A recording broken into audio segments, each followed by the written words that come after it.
This is episode number 638 of the InnerFight podcast.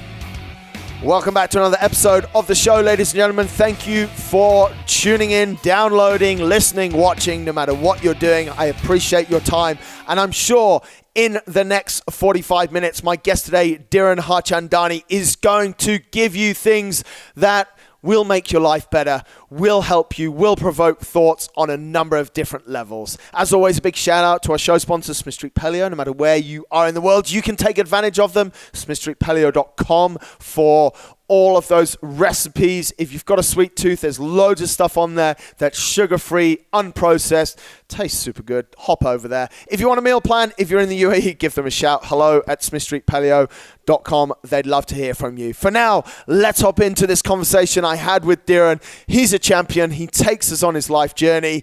Super interesting things to think about. He breaks down meditation and sells it in a great way. If sales is the right way to look at it, but it's not really. He's just telling you how good it can be.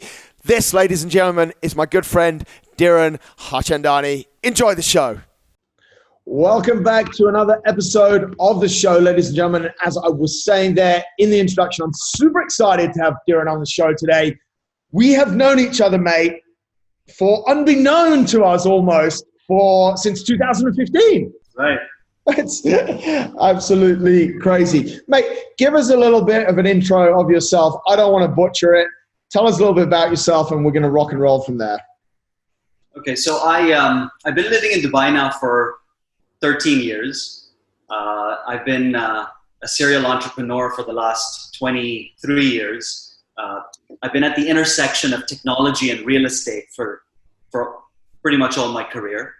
For a brief stint, the first 5 years of my career, I was in consulting in the Silicon Valley, where I started my career and moved out here in 2006. Been here since. Prior to that, I was living in the Philippines. I was living in Southeast Asia, where I grew up, and born in Mumbai, where I didn't live for very long.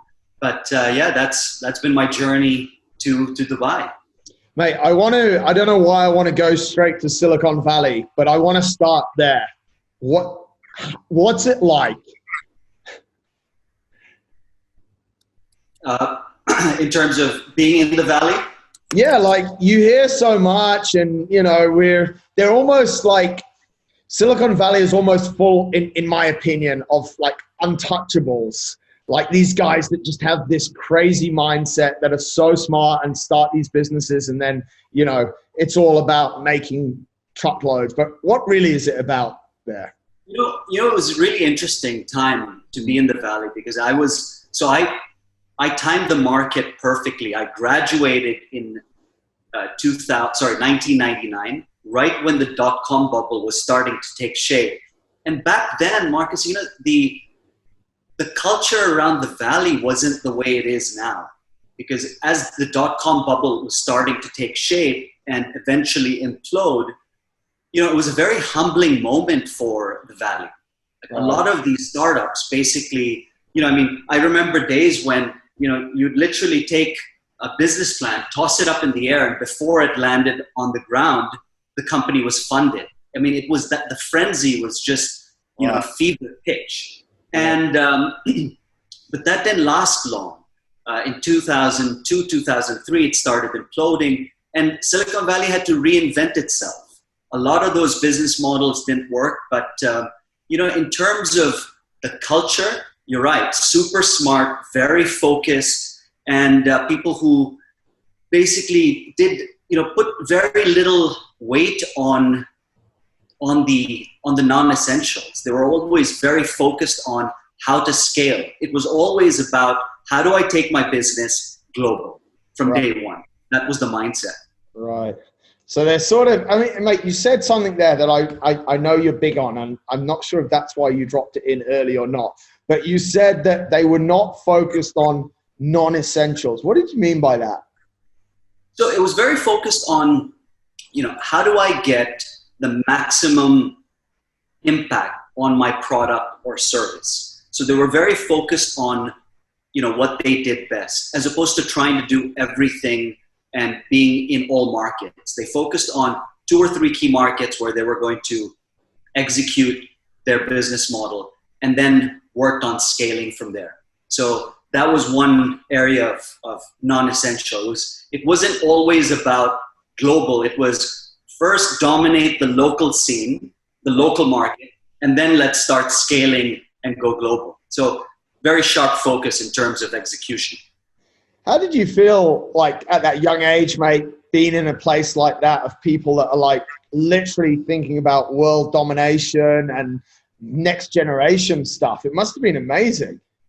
It was. It really was. You know, I remember. So my first consulting role out of college was with this company that trades options. So I was brought in to look after technology for this company that trades options. Now, options are basically a derivative of equity, and you know, anyone can trade equities, but it takes a special type of mind to trade options. So this company that I was consulting for was the very best in the industry.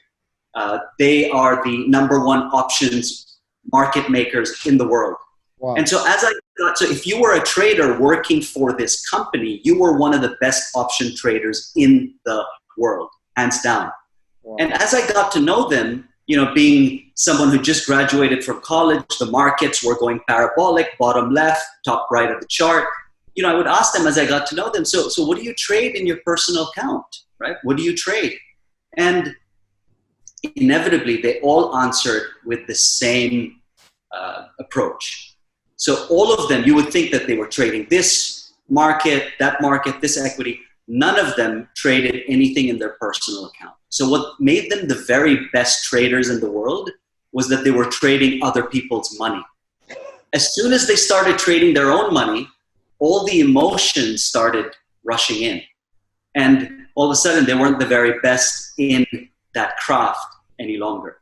So it was a very important lesson for me to learn early in my career that, you know, skill, when you detach the emotion to a certain type of skill, the outcome, right? And just being focused on the process, right, elevated your performance so much more. Right, that's incredible. I mean, I'm sure we're going to come into emotions and all of this later on. What I want to jump to quickly, because I know you're now, like, you're super active and stuff, but what did health, mindfulness, well-being mean to you when you sort of started out in your career? So, Marcus, my journey has been quite turbulent. So about 10 years ago, I had a tornado that basically wreaked havoc in my life. It started in 2008, where the first card in my house of cards dropped. And that card had to do with alcohol. So I wasn't really a big drinker, but it was big enough where it was disruptive to my life. Right. So quitting to drink was a process. It was extremely challenging. The social pressures were absolutely unreal. In the process, I lost a lot of friends. And that could be a whole other talk. But, you know, it was very challenging. So that was the first card that dropped. The second card that dropped was when I found myself at a fork where I had to make a decision between staying with my wife, Jasmine, who was expecting our first child, or jumping on a plane to chase a business deal. Now, I wouldn't be telling you the story if I ended up staying back. I ended up jumping on the plane to chase the business deal. And what was supposed to follow were happy days, but what followed was far from that. It was really the beginning of this vicious spiral that began.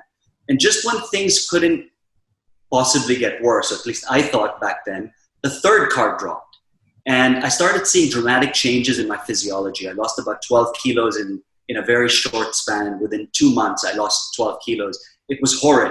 My system got to a point where it went through burning all the fat that existed, that I had, and it started attacking my muscles. The best way to describe it, maybe I'll take a page out of your playbook when you describe being at war with yourself when you're running, right?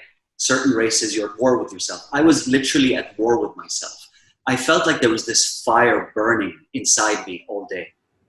And so my energy levels were very low. I was extremely fatigue all the time. I would fall asleep on my desk. I started losing a lot of hair. I remember this one incident. I was in the shower. I was shampooing my hair. All of a sudden, I felt this funny feeling in my hands. I looked, and bulbs of hair was basically falling off. Wow. And at some point, I started feeling these heart palpitations. I recall telling friends that, look, I don't think I'm going to be living for very long. And I would tell my wife before going to bed that I don't think I'm going to wake up tomorrow. It was that vicious.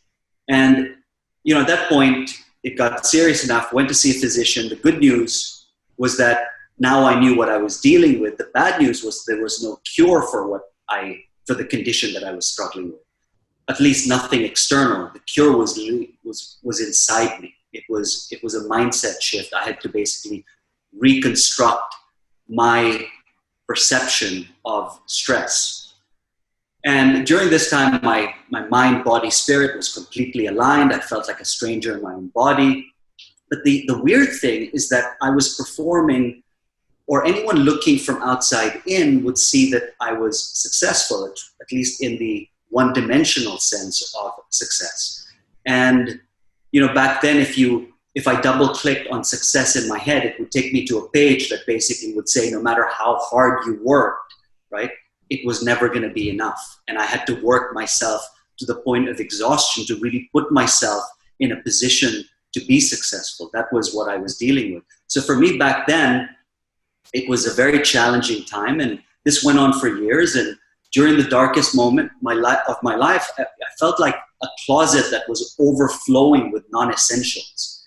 So by non-essentials, I mean in the form of unhealthy habits, limiting beliefs, commitments that I really should not be making, all these things that were taking up space in my head, my schedule, my body, that no matter what I did, and because there was no space, nothing new and positive could come in. And so I was creating all these major energy leaks. And because I didn't have clear boundaries, I felt like I had my foot on the gas and the brake at the same time. And so at that point, I had to find this magic bullet. Going back to your question, I felt this visceral pull to create something new. But to create something new, I had to let go of the old, of what was causing this.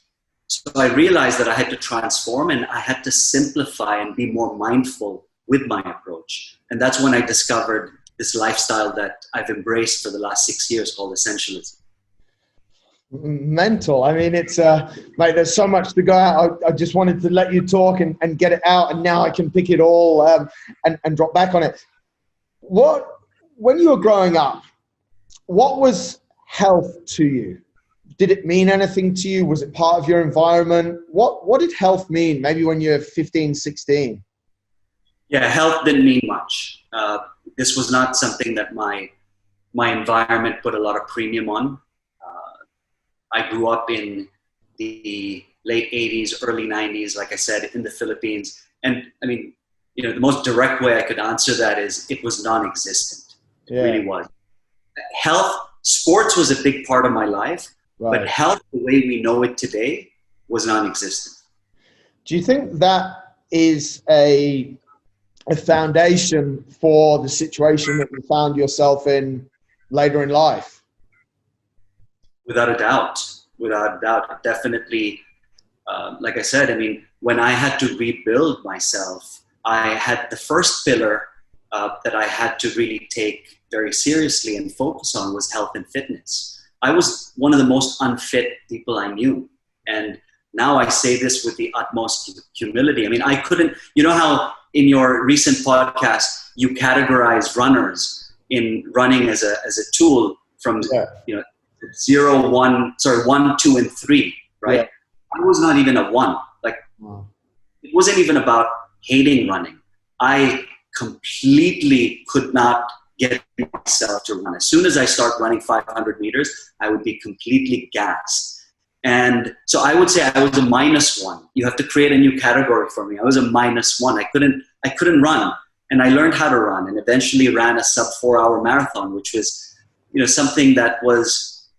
something that was so unfathomable. Like I couldn't wrap my mind around running 42 kilometers. Yeah. But it's always impossible until it's done, right? Very much so. Do you think that the environment in Silicon Valley where you went to from university, do you think that sort of paid into or just complemented your lack of care for health, mate? Is it an unhealthy place? Are people so focused on that big deal, on landing that investor and on going global, that the health just drops by the wayside? Absolutely, without a shadow of a doubt.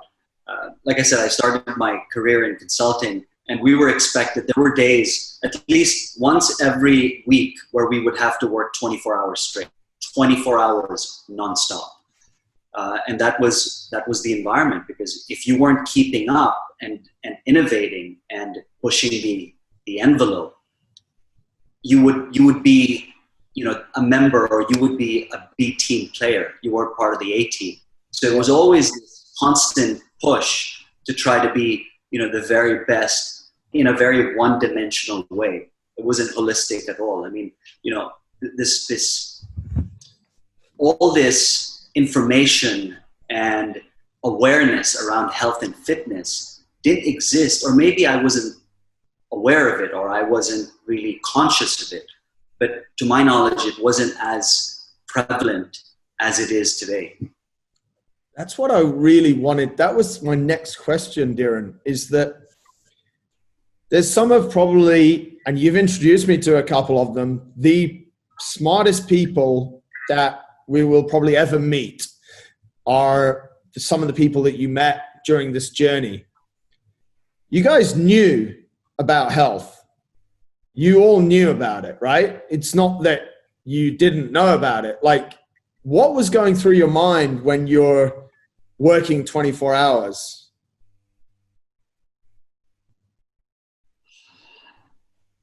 The only thing that was going through, I'm trying to take myself back to that moment or those years. The only thing that was going through my mind was the next promotion. Yeah. Like the advancement of my career at all cost. Wow. Because that was the environment that I was playing in. Those were the rules. So if you wanted to win that game, you had to play by those rules. And I imagine it's pretty much exactly that same thought process when you got on the airplane, rather than being there for the birth of your firstborn. Yeah, I mean, that definitely carried over to that, up to that point. If you were to ask me, do I have any regrets? Would I, if I could go back to 2009, June 2009, would I change my decision? Absolutely not. Right. Because, everything happens for a reason. Everything that happens for a reason. And that incident, that experience taught me a very important lesson. And one of the lessons, which I don't think I would be embodying today, is having missed the birth of my first child, because, I made a huge trade-off of jumping on a plane and prioritizing business. That realization, or that colossal mess up, right, taught me a very important lesson, which is, now I want to be the best father that I can possibly be. I don't miss, any parent-teacher meeting. I'm there for every parent-teacher meeting, every sports day, you name it. It doesn't matter how insignificant it is. If it's about the kids, if it's something to do with family, I'm there. Now, I wouldn't be operating at that full tilt of my parenting if it wasn't for that mistake. That's incredible. Do you think we have to hit rock bottom? Like, we hear it a lot, don't we? We hear, stories like, and no one's to judge whose story is bigger or more crazy, but we hear recovering alcoholics, drug addicts, poor relationships, all of this. And we essentially hear people having hit the bottom, and that's now allowing them to live at the top. Why can't we just live at the top, mate? Yeah, so, every behavior has a beginning and an end. All behaviors are patterns. Have you heard of Pavlov's dogs? Yeah. So you know how when Pavlov would basically ring the bell, the dog starts salivating. And I don't know if you've heard of this story, but he was trying to figure out how to recondition these dogs. Because no matter what he did, even if it wasn't time for lunch, as soon as that bell started ringing, they would start salivating. So he worked on trying to recondition, couldn't figure out, until one day there was this flood. And these dogs were in the basement. And this flood got to a point where the dogs had to basically keep their snout over the water, barely having any space. They almost lost their life. They almost died from this incident, but they survived. And what he learned after they survived, once the flood subsided, he rang the bell and they no longer salivated. So there was this major pattern interrupt that took place. And so oftentimes hitting rock bottom, at least in my journey, that rock bottom was a pattern interrupt. It interrupted this pattern of behavior. It gave me a moment to basically take a step back, step out of myself, and really evaluate my life 360. So that's one way we change. I see people who don't have to hit rock bottom. They're so conscious and are fortunate enough to be surrounded by people and who are able to make them understand the root of change, how change actually takes place. Mm-hmm. And when they understand how change takes place and they start committing themselves to making that change, then they don't have to hit rock bottom. They put the techniques and the tools in place and are able to transform or make positive changes. Mate, let's help the people not hit rock bottom. And let's give them the tools that you used when you were at rock bottom to start to implement in their life right now. Because it's if you ask me that question, I don't think everyone has to go to rock bottom. Like, it doesn't have to happen. But if we don't start to, and you mentioned it there, be more conscious and use tools, there's a chance that we might hit rock bottom. So let's talk through some of the tools, some of the practices, lifestyle changes that you went through that you believe make you who you are today, 6 years, 8 years, 10 years later. So before we talk about that, I wanted to actually just quickly talk about motivation, because motivation and change and habits are all directly linked. There's a lot of connective tissue between these. So there's been this wave of all forms of motivation, from speakers, courses, workshops, right? We're in a golden age of self-improvement, right? This wave realized that if they can alter people's states, then people will behave differently. And they will find it easier to produce different or often required behavior. And this had a massive impact on people's results, right? So as you know, motivational talks, speeches, books, all have a very short-term effect on majority of people. It often wears off rather quickly, and there's nothing sustainable, and no sustainable change happens, but rather a short-lived one. So the main reason for this is that motivation was provided by something outside of you. It wasn't self-initiated, and it's therefore not self-maintained. So the moment the juices wear off, everything goes back to where it always was, back to the known habitual states of behavior. So to me, change really is an inside game, right? It all starts from the inside.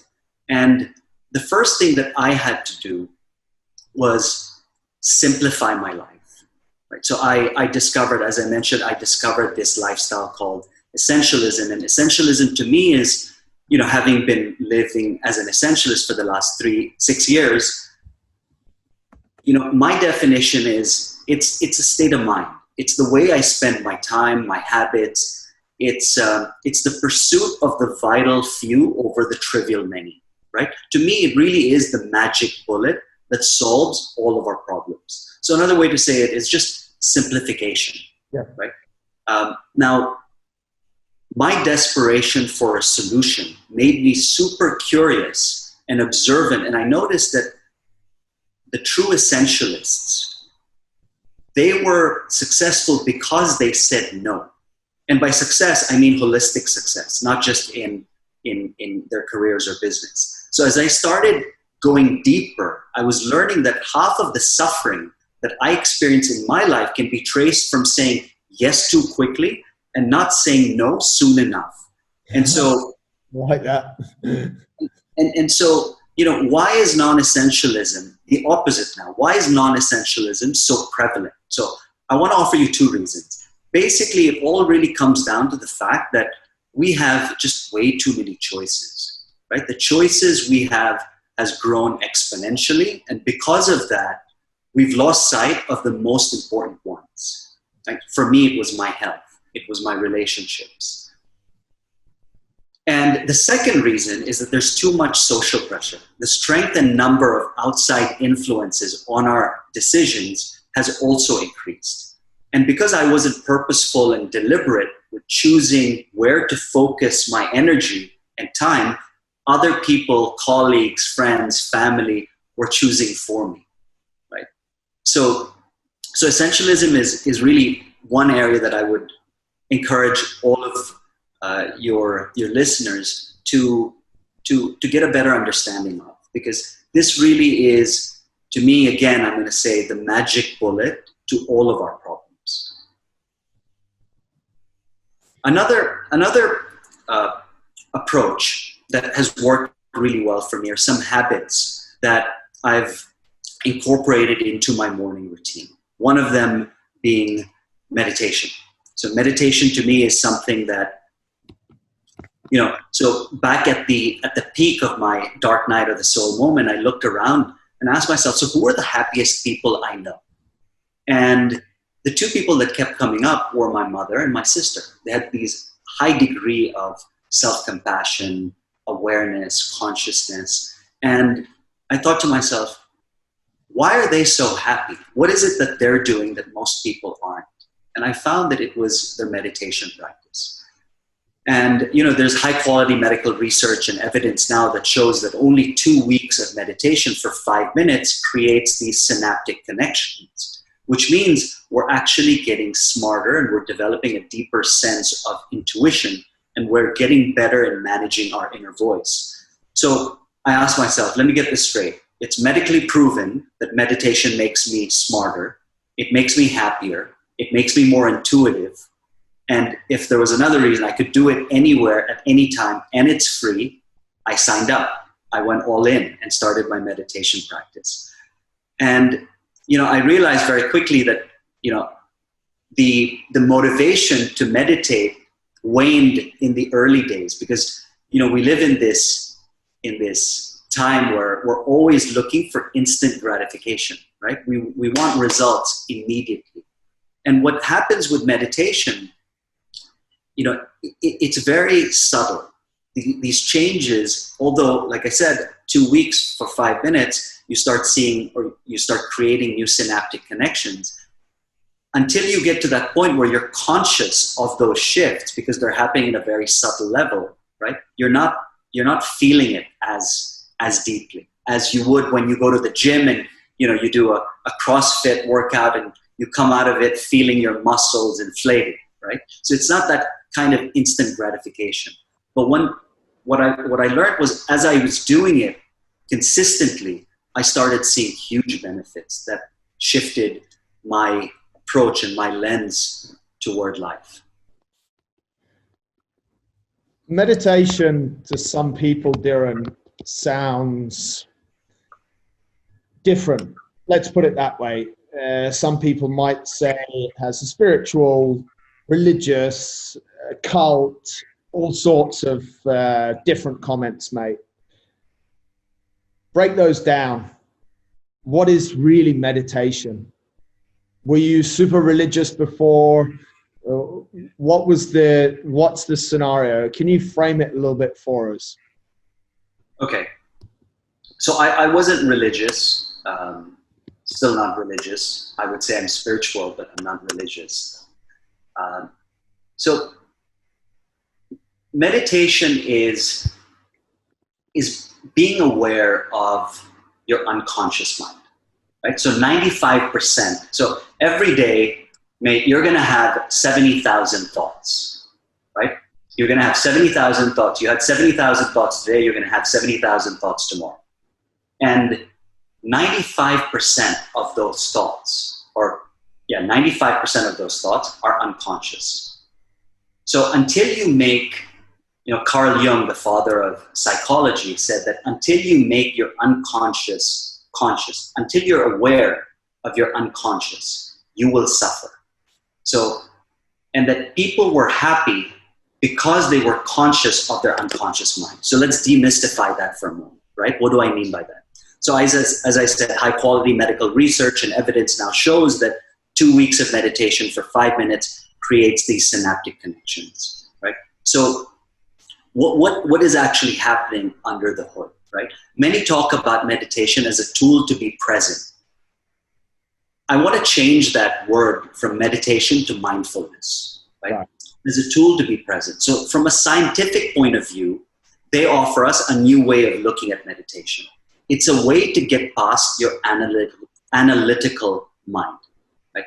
But what does that really mean, right? So in Tibet, the symbol for meditation is to become familiar with.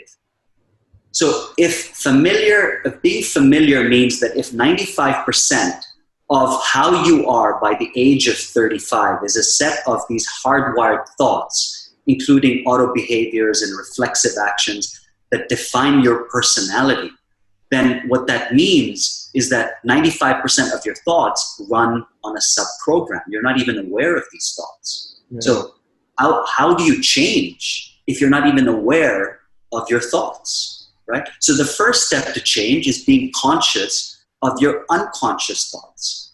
So, because when you notice how you're feeling and the state of your mind and body, if you're aware of that, right? And then, so at that point, you're no longer the program. You're now at the operating system. And you're becoming conscious of your unconscious self. So when you have better control of your state of mind, your inner voice, that incessant chatter that is constantly running in between our ears, that starts unlocking awareness. That starts unlocking our ability to drive sustainable change, because we're now more aware of these thought patterns, and everything is a thought, and everything are thought patterns. So at this point, for me, my energy started going up. I started developing a deeper intuition, and I started becoming more creative. I became more abundant. So that to me is meditation. But again, meditation, I completely agree with you. It has this spiritual, religious connotation, but let's call it mindfulness then. Yeah, I mean, it does, mate, but I think the way that you framed it there, and maybe if I can sum it up a little bit, meditation is just retraining your brain to a certain extent and organizing your thoughts. I mean, that's really what it is. It's dedicating a certain amount of time every day to organize your thoughts, and in doing so, reprogramming your subconscious. Now, people need to buy into the fact that, call it 95%, 80% of our lives is programmed in our subconscious, obviously. But that's kind of science. So if you don't buy into that, you're a little bit out there. But that's really, it's strange how sometimes it gets like you say to someone, yeah, I do meditation. They're like, whoa, like, oh, dude, like, don't try that shit on me, don't they? I mean, that's the way it goes, right? Yeah, you're right. You're right. That's why I'd like to provide this frame. So we know that the brain is a muscle, right? And we've discussed neuroplasticity. And so if the brain is a muscle and meditation is a way to strengthen that muscle, right? So I think the way this has been framed, by the meditation let's call it a movement or that space, it's not a frame that resonates with most people. So I think that approach needs to be reframed in a way that is far more, that resonates with people in ways like, if you wanted to grow your muscles, right? Like you wanted a bigger bicep, you go and you lift weights, and the outcome or the results is that you end up growing your muscles. So it's the same thing with the brain. Meditation is that gym that you go to actually strengthen that muscle in between our ears, to be able to be more aware of our thoughts. And the more aware we are of our thoughts, that's when the real magic really happens. That's what I've heard that used before. That meditation is gym for the mind. I think it was by the guy that founded, or is something to do with the Calm app, which is huge. If people are interested in this, they're probably the go-to ones, aren't they, mate? Like Headspace and Calm, if you want some sort of guided meditation. I think his name's Jim or something like that. He's like, which is true, mate. Like, I want to get bigger legs, I do back squat. I want to get mentally more stronger, I need to have a meditative practice. Now, for so many different people, that can mean different things. For some people, that's sitting with monks in Tibet. For other people, that's downloading an app. Some people can work on their mind just by sitting and looking out a window. Like, that's probably one of the most underrated forms of meditation, daydreaming, just getting all of these thoughts in order and training the mind. So, mate, another tool, moving on from the freaky stuff, let's bring it back a little bit to sport, or the stuff that freaks people out because it's harder to get in contact with, but still, that's another point for another time. Sport also was one of your, I guess, key pillars of change and reformation. Talk us through that a little bit, mate. And so that was the first pillar that I really needed to really work on. And like I said, I was one of the most unfit people I knew. Like, I couldn't do 5 push-ups in a row. It was that sad. And after I was coming out of this dark night moment, I realized that I really needed to focus on the biggest impact that I could make was around fitness. And I started focusing on, so I used to go to the gym. That was my idea of fitness. Lift weights, that was the beginning and the end of it. I wasn't tracking anything other than that. I then, it all started at a dinner with some friends who introduced me to the world of Ironman and triathlons. And this gentleman spoke with so much passion. Like, the passion was palpable. I could just feel it. And he was talking about, swimming, biking, running. And at that moment, I don't know if it was the right moment at the right time, I was ready. I took the number of the coach. The next day, I called her up, and that was when my fitness journey really began. So I went straight into the deep end. Before that, I was doing a few 5Ks, 10Ks here and there, but for the most part, it was running exclusively, and then did that for about 1.5 to 2 years, and that's when I transitioned into triathlons. What was it that you found in that sport, mate? It's because sometimes, like, for a lot of people, it's a sport that they transition to, endurance. Like, people just, this will create the changes I'm looking for. What was it for you that was like, this is for me? It was the fact that it was so tough. For me, I wanted to put myself in a position of extreme discomfort.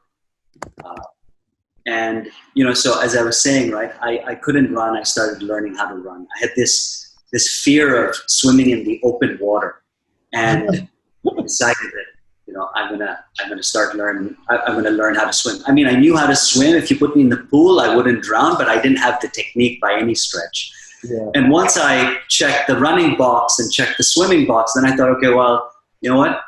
Why not learn how to bike, and then really get into the endurance side of the sport. But for me, it was really about putting myself in a position where I was constantly challenging myself. And it had to be a big goal. As I was saying, I was coming out of this dark night phase, and everything had to be recalibrated, from my sleep, my nutrition, my working hours. Everything basically needed a recalibration. And the only anchor that I could think of at that point was sport, was picking this really big goal that was going to set the cadence and the tone for the rest of my routine, my life. So because it was such a big goal, I had to get to bed at a certain hour. I had to basically make hard decisions, had to say a lot of no's to social commitments, business trips, all these different things that were pulling me in all these different directions. So sport really is what got me out of that. Incredible, very powerful, mate. And you've been super successful. We could actually keep talking about. We could go to different tangents left and right here because there's so much. But I'm a little bit conscious of your time, and I'm also conscious that a lot of people are probably listening, and we've gone on this really interesting journey from Silicon Valley to sort of a dip in life and taking the plane instead of going to the birth. And mate, a lot of people are like, well, what does this guy actually do now? So talk to us a little bit through sort of what you do now, as if you want to call it a job or passion, and where you're at with that. I think that's interesting. So I've been a serial entrepreneur for the last 15 years, primarily around software, real estate software. I run a couple of businesses in the technology space. Recently, about 3.5, 4 years ago, I started mentoring in this organization called EO, which is how we met. Yeah. And on that platform, I started mentoring some of the entrepreneurs, and I had some success around that because it was in my wheelhouse, very focused on entrepreneurial mentorship. But what I found was that the coaching and the mentoring that I was doing was spilling over to different facets of life, from fitness to relationships, to all these areas that I wasn't really equipped with tools and frameworks. When put in that situation, I would share my experience of how I dealt with a similar scenario, but I didn't have the tools and techniques to be able to really coach effectively. Yeah. But that's when I realized I got bit by the bug. So I remember having there was this one moment where my coaching journey really began. Was a 1.5 years after coaching. I was at an event I wasn't at the event, but because I was on a business trip, but this event where the entrepreneurs in this organization were speaking because they had just graduated from the program. And one of the mentees that I was mentoring came up on the mic and said, if it wasn't for Dhiren, my business would not be where it is today. Like, I've been successful because he's been able to guide me and mentor me through the process. And that was such a humbling moment for me. And it was at that moment that I realized that this was something that I needed to develop. I needed to develop this ability to make an impact. So my mentor, when I graduated from college, would say that if you looked at your life in 3 parts, the first part being where you learn as much as you can. The second part is when you apply what you've learned. And the last part is when you actually make an impact and you share everything you've learned. So I feel like I'm now making this transition, and maybe COVID has accelerated that process, but I feel like I'm making this transition now where I want to make a bigger impact. So I've started this passion, this journey that I've been on of transformative coaching.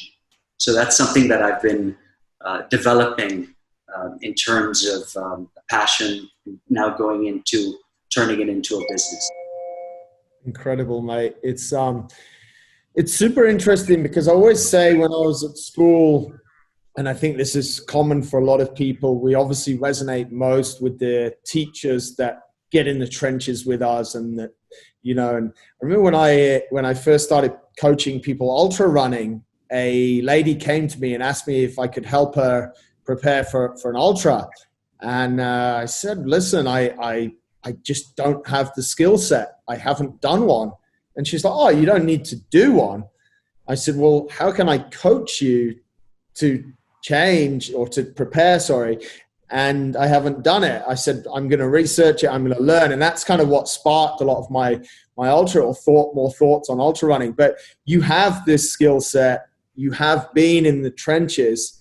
And so now delivering those skills to people that are, I guess you could say, from similar business backgrounds to you, are going through the same things and have missed or are missing that holistic piece that we spoke about, is, mate, it's amazing that you're doing it. It really is.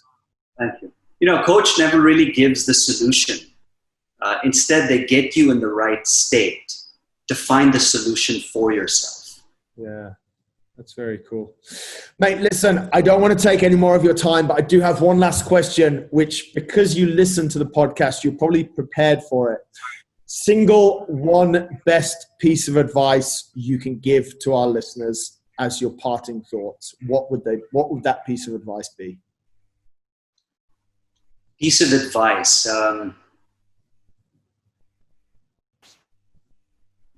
I would say boundaries are real. All these boundaries that we place in our life, in sport, and all facets of our life, these boundaries are real in our mind. Awesome. There we have it. Dhiren, thank you, mate, so much for your time. Absolutely brilliant insights. This is one I'm going to probably have to listen to 2 or 3 times to pull out all of the great stuff. But, mate, thank you for sharing such a great story with us. We really appreciate it. My pleasure. Thank you for having me in your podcast, Marcus.